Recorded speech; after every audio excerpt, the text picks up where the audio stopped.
Hello, and welcome to Science of Design Talks. We created these short, snackable video series for marketing and product leaders who want to learn how they can use behavioral science to scale and grow their products. Each video is only a few minutes long and will cover a single behavioral science principle plus some real-life applications of it. Enjoy.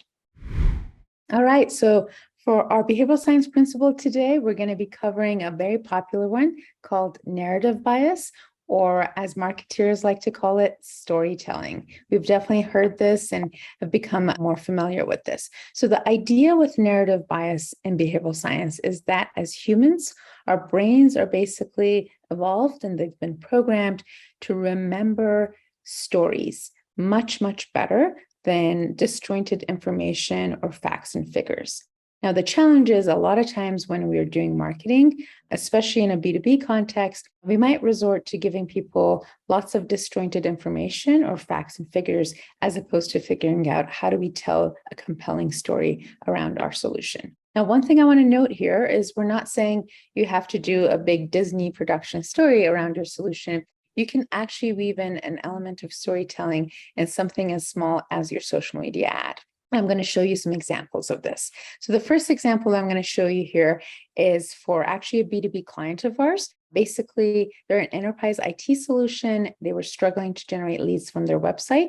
And what you can see here is their before website really lacks storytelling and narrative bias. So it's a lot of disjointed information that really lacks this kind of cohesive narrative of who's the hero, who's the villain, what's the happy ending. And in contrast, on the after picture, one of the things that we did was really weave in the storytelling. And the reason we were able to do this is when we did our qualitative research and we went out of the bubble and talked to their users, we noticed a pattern emerging where people were saying we only use absence if we are undergoing one of these 4 different IT projects.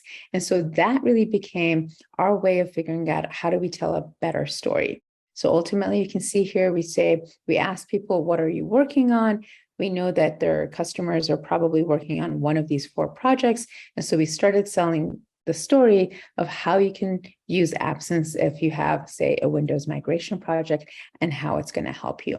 Some more examples of storytelling. This is actually for a client of ours that offers Bitcoin ATMs. So it has people go to local ATMs so they can buy Bitcoin. And we wanted to increase adoption for them at the top of the funnel. We tried a few different ads. I'm going to explain the storytelling or narrative bias example here. And in future videos, we're going to cover some of the other principles that we used. But our challenge here was that we wanted to figure out how do we tell the story to folks around why they should consider using these Bitcoin ATMs.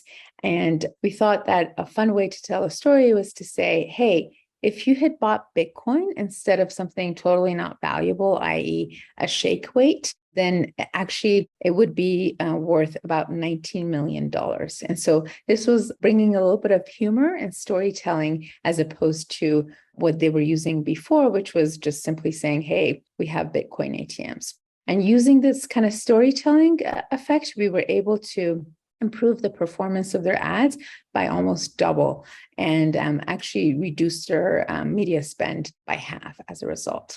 Okay, some more examples of storytelling. So this was a client of ours, they're a financial technology solution. They help people find alternatives to payday loans where they can actually use money from their future paycheck and have their employer, cover them if they have an urgent bill or whatnot. And so before we came along, they did something that a lot of tech companies do, which is basically showing the various features of their app and trying to get people to sign up.